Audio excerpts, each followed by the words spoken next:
কখনো কি খেয়াল করেছেন, একই রোদ দুইজন মানুষের ওপর পড়ে, কিন্তু একজনের কাছে দিনটি আশীর্বাদের মতো মনে হয়, আর অন্যজনের কাছে ঠিক একই দিনটি বোঝার মতো ভারী লাগে।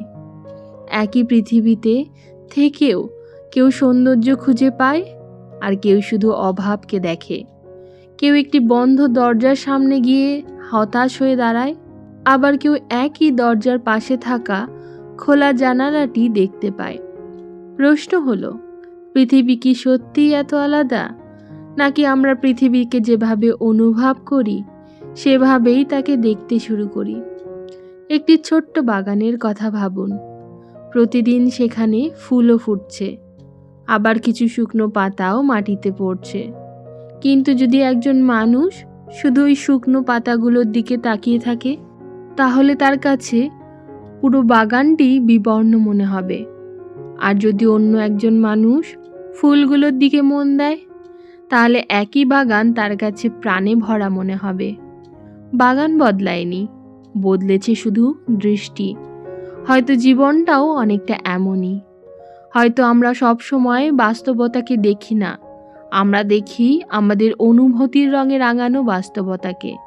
হয়তো আমাদের জীবনের সবচেয়ে বড় শক্তি বাইরের কোনো অর্জনের মধ্যে নয়, বরং সেই অদৃশ্য জায়গায় লুকিয়ে রয়েছে, যেখান থেকে আমাদের প্রতিটি অনুভূতি, প্রতিটি দৃষ্টিভঙ্গি এবং প্রতিটি অভিজ্ঞতার শুরু হয়। আর যদি সত্যিই এমন হয়, তাহলে হয়তো মানুষের জীবনের সবচেয়ে বড় পরিবর্তন বাইরে কিছু পাওয়ার মধ্যে নয়, বরং নিজের ভেতরের সেই শক্তিকে চিনে নেওয়ার মাধ্যমেই শুরু হয়। স্বাগতম মাইন্ড সামারি বাই স্বর্ণালীতে। জীবনের পথে চলতে চলতে আমরা প্রায়ই সবাই কোনো না কোনো সময় ভেবেছি, আরও কিছু পেলে হয়তো জীবনটা একটু ভালো হবে। আরও অর্থ, আরও সাফল্য, আরও নিরাপত্তা, আরও স্বীকৃতি, আরও নিশ্চয়তা।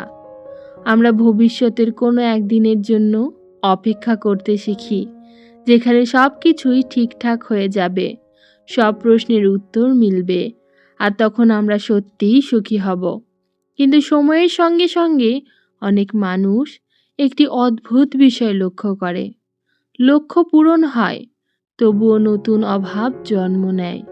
একটি স্বপ্ন পূরণ হয়, কিন্তু মন আরেকটি স্বপ্নের দিকে দৌড়াতে শুরু করে, যেন সুখ সবসময় সামনে কোথাও অপেক্ষা করছে, কিন্তু পুরোপুরি ধরা দেয় না।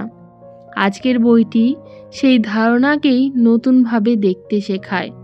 এটি শুধু সাফল্যের গল্প নয়, শুধু ইতিবাচক চিন্তার গল্পও নয়, বরং এটি এমন একটি উপলব্ধির দিকে নিয়ে যায়, যেখানে মানুষের ভেতরের অনুভূতি, কৃতজ্ঞতা, আনন্দ এবং ভালোবাসাকে জীবনের মূল চালিকা শক্তি হিসেবে দেখা হয়। এই বই আমাদের মনে করিয়ে দেয়, জীবনের সবচেয়ে মূল্যবান জিনিসগুলো অনেক সময় অর্জন করতে হয় না, সেগুলোকে চিনতে হয়, অনুভব করতে হয় এবং জীবনের অংশ করে তুলতে হয়। যেমন সূর্য প্রতিদিন আকাশে ওঠে, কিন্তু মেঘের কারণে আমরা তাকে দেখতে পাই না, তেমনি মানুষের ভেতরেও এমন কিছু শক্তি থাকে যা কখনোই হারিয়ে যায় না। শুধু জীবনের ব্যস্ততা, ভয়, হতাশা এবং অভাববোধের স্তরের নিচে সেগুলো চাপা পড়ে যায়। আজকের এই যাত্রায় আমরা সেই অদৃশ্য শক্তির গল্প শুনব, যে শক্তি সম্পর্ককে বদলাতে পারে, দৃষ্টিভঙ্গিকে বদলাতে পারে এবং ধীরে ধীরে একজন মানুষের পুরো জীবনকে নতুন অর্থ দিতে পারে। চলুন প্রবেশ করা যাক সেই ভাবনার জগতে, যেখানে জীবনের সবচেয়ে বড় শক্তি কোনো বাহ্যিক সম্পদ নয়, বরং হৃদয়ের গভীরে লুকিয়ে থাকা এক অদৃশ্য আলো। পার্ট 1, অদৃশ্য শক্তি যা সব সময় কাজ করছে। একটি পুরনো গ্রামের কথা কল্পনা করা যাক, যেখানে দুইজন মালি বাস করত। দুজনেরই একই রকম জমি, একই রকম বীজ, একই রকম রোদ আর একই রকম বৃষ্টি ছিল। কিন্তু কয়েক বছর পর দেখা গেল, একজনের বাগান রঙিন ফুলে ভরে গেছে, আর অন্যজনের জমি ধীরে ধীরে শুকিয়ে যাচ্ছে। গ্রামের মানুষ অবাক হয়ে ভাবতে লাগলো, পার্থক্যটা কোথায়?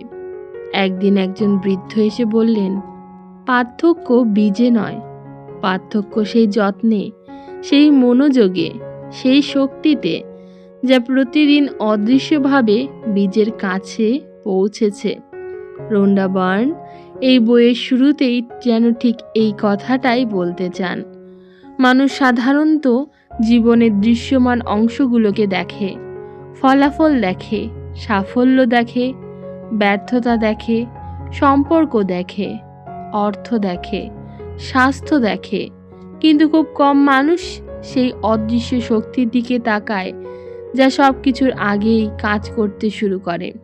একটি ফুল ফুটে ওঠার আগে যেমন মাটির নিচে দীর্ঘ সময় ধরে অদৃশ্য পরিবর্তন ঘটে, তেমনি জীবনের প্রতিটি অভিজ্ঞতার আগেও মানুষের ভেতরেই কিছু না কিছু ঘটতে থাকে। আর সেই অদৃশ্য জগতের কেন্দ্রবিন্দুতে রয়েছে একটি শক্তি, আর সেটি হলো ভালোবাসা।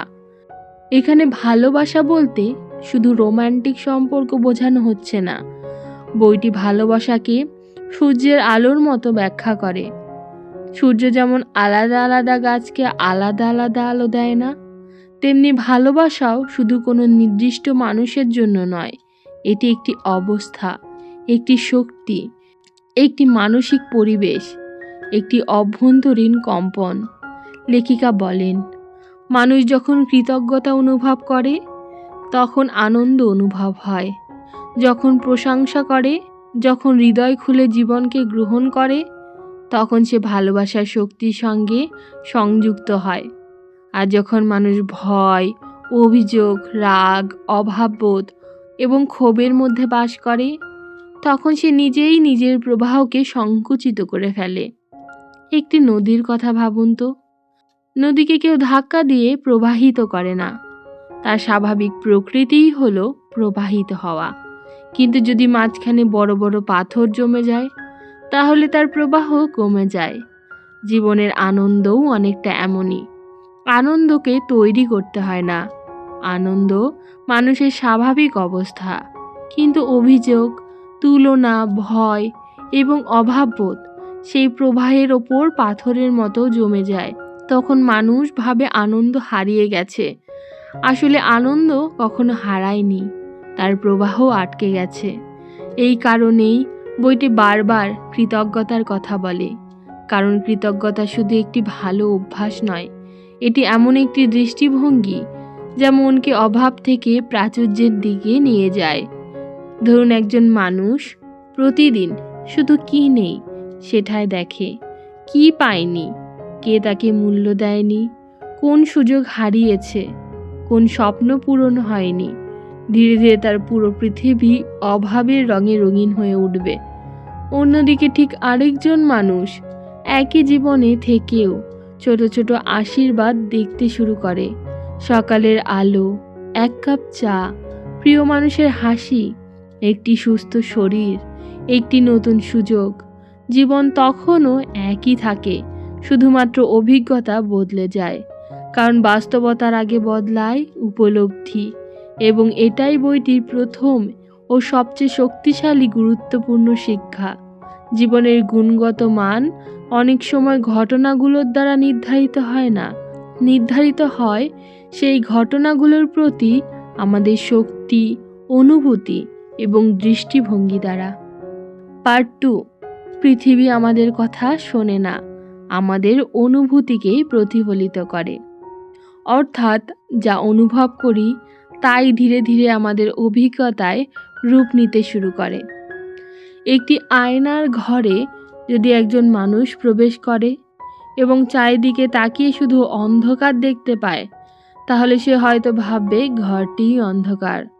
কিন্তু যদি একটু মন দিয়ে দেখে, তাহলে সে বুঝতে পারবে ঘরটি আসলে তার নিজের প্রতিচ্ছবিই ফিরিয়ে দিচ্ছে। সে যেমন দাঁড়িয়েছে, আয়নাগুলোও ঠিক তেমনটাই তাকে ফিরিয়ে দিচ্ছে।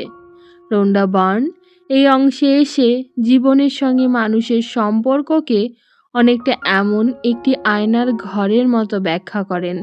তিনি বলেন, অধিকাংশ মানুষ মনে করে বাইরের পৃথিবী তার অনুভূতির কারণ, কিন্তু বাস্তবে অনেক সময় মানুষের অনুভূতিই তার পৃথিবীকে দেখার পদ্ধতি নির্ধারণ করে দেয়।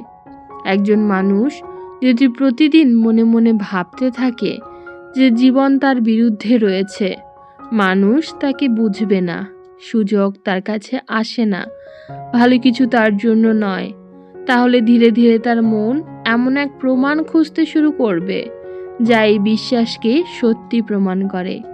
সে যে সুযোগগুলো পাচ্ছে সেগুলো দেখতে পাবে না।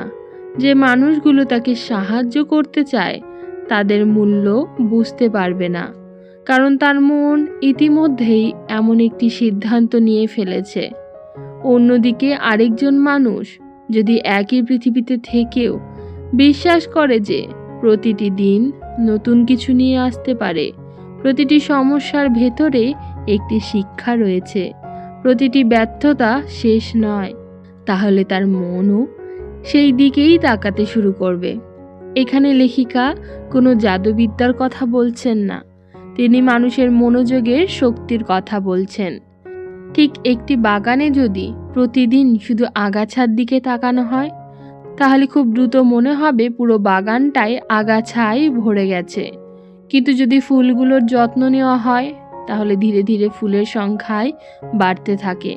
মানুষের মনও অনেকটা এমন, যেখানে মনোযোগ যায় সেখানেই শক্তি প্রবাহিত হয়, যেখানে শক্তি প্রবাহিত হয় সেখানেই বৃদ্ধি শুরু হয়। এই কারণেই বইটি বারবার অনুভূতির গুরুত্ব নিয়ে কথা বলে, কারণ অনুভূতি শুধু কোনো আবেগ নয়, এটি এমন একটি অভ্যন্তরীণ ভাষা যার মাধ্যমে মানুষ পৃথিবীর সঙ্গে যোগাযোগ করে। একজন মানুষ যখন কৃতজ্ঞতা অনুভব করে, তখন সে শুধু ধন্যবাদ বলে না, সে নিজের মনকে জানাচ্ছে আমার জীবনে ভালো জিনিস আছে। যখন সে আনন্দ অনুভব করে, তখন সে নিজের মনকে জানাচ্ছে জীবন শুধু সংগ্রামের নাম নয়। যখন সে ভালোবাসা অনুভব করে, তখন সে নিজের চারপাশের পৃথিবীর সঙ্গে বিচ্ছিন্নতার বদলে সংযোগ অনুভব করতে শুরু করে। একটি সূর্যমুখী ফুলের কথা ভাবুন, সে অন্ধকারের দিকে ঘুরে তাকায় না, স্বাভাবিকভাবেই আলোর দিকে ঘুরে তাকায়। তার মানে এই নয় যে পৃথিবীতে অন্ধকার নেই, বরং তার প্রকৃতি হলো আলোকে অনুসরণ করা। বইটি যেন মানুষকেও সেই আমন্ত্রণই জানায়, অন্ধকারকে অস্বীকার করার জন্য নয়, বরং আলোকে বেশি গুরুত্ব দেওয়ার জন্য। কারণ মানুষ যেদিকে বেশি তাকায়, ধীরে ধীরে তার অভিজ্ঞতাও সেই রঙে রঙিন হতে শুরু করে। সম্পর্কের ক্ষেত্রেও লেখিকা এই একই ধারণা প্রয়োগ করেন। অনেক মানুষ ভালোবাসা পেতে চায়, সম্মান পেতে চায়, গ্রহণযোগ্যতাও পেতে চায়, কিন্তু বইটি প্রশ্ন করে যে ভালোবাসা পৃথিবীর কাছ থেকে আশা করা হচ্ছে তা নিজের ভেতরে কতটা রয়েছে। একটি খালি প্রদীপ অন্য প্রদীপকে আলো দিতে পারে না, ঠিক তেমনি একটি শুকনো কুয়ো অন্য কাউকে জল দিতে পারে না। তেমনি যে মানুষ নিজের প্রতি প্রতিনিয়ত কঠোর, নিজের ভুলকে ক্ষমা করতে পারে না, নিজের মূল্যকে অস্বীকার করে, সে অন্যের কাছ থেকে ভালোবাসা পেলেও তা গ্রহণ করতে কষ্ট অনুভব করবে। এই কারণেই বইটি বাইরের পরিবর্তনের আগে ভেতরের পরিবর্তনের কথা বলে। অর্থ, স্বাস্থ্য, সম্পর্ক, সাফল্য সব ক্ষেত্রে লেখিকা এই একই মূলনীতিকে বারবার ফিরিয়ে নিয়ে আসেন। প্রথমে অনুভূতি, তারপর অভিজ্ঞতা, প্রথমে ভেতরের অবস্থা, তারপরে বাইরের বাস্তবতা। একটি বাড়ি নির্মাণের আগে যেমন নকশা তৈরি করতে হয়, তেমনি জীবনের প্রতিটি অভিজ্ঞতার আগেও একটি মানসিক নকশা কাজ করে, আর সেই নকশার কালি হলো মানুষের অনুভূতি। এই অংশের শেষে এসে একটি বিষয় স্পষ্ট হয়ে ওঠে, মানুষ সব কিছু নিয়ন্ত্রণ করতে পারে না, সে আবহাওয়া নিয়ন্ত্রণ করতে পারে না, অন্য মানুষের আচরণও নিয়ন্ত্রণ করতে পারে না, ভবিষ্যতের প্রতিটি ঘটনাও নিয়ন্ত্রণ করতে পারে না, কিন্তু সে তার নিজের হৃদয়ের অবস্থা, তার দৃষ্টিভঙ্গি এবং তার প্রতিক্রিয়াকে পরিবর্তন করতে পারে। পার্ট 3, ভালোবাসা, যে শক্তি সব কিছুর কেন্দ্রবিন্দু। বইটির এই শেষ অংশে এসে লেখিকা যেন সমস্ত জটিল আলোচনা সরিয়ে একটি অত্যন্ত সরল কিন্তু গভীর সত্যের সামনে আমাদেরকে দাঁড় করান। ধরুন, একটি ঘরে বহু বছর ধরে অন্ধকার রয়েছে।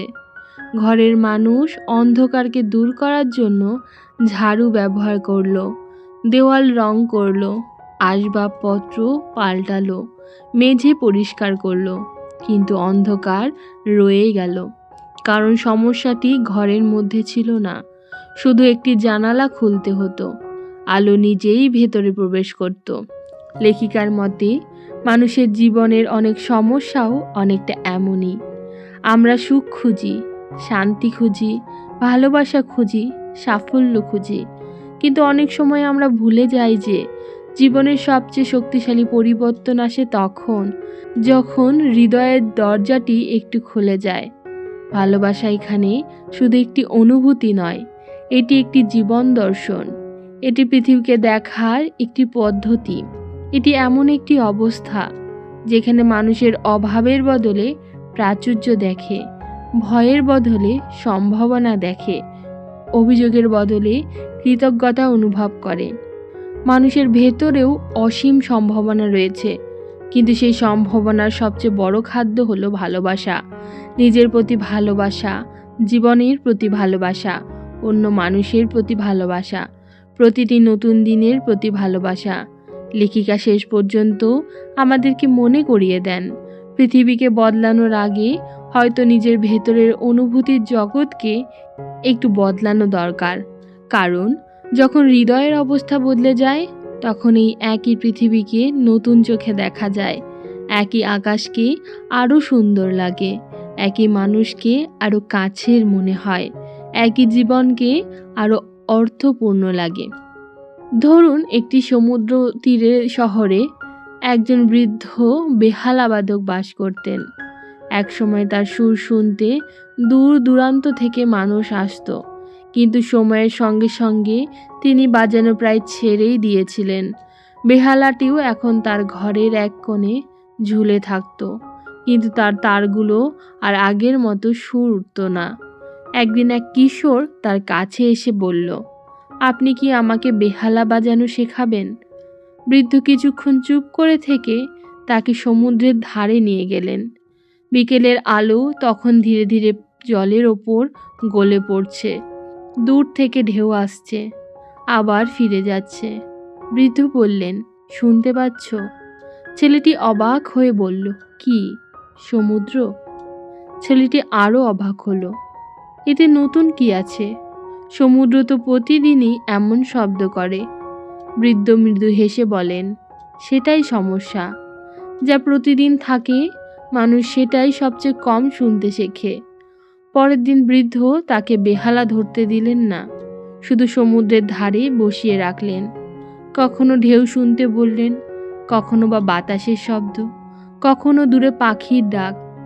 এক সপ্তাহ পর ছেলেটি বিরক্ত হয়ে তাকে বলল, আমি তো সুর শিখতে এসেছি, আপনি আমাকে শুধু শুনতে শেখাচ্ছেন কেন?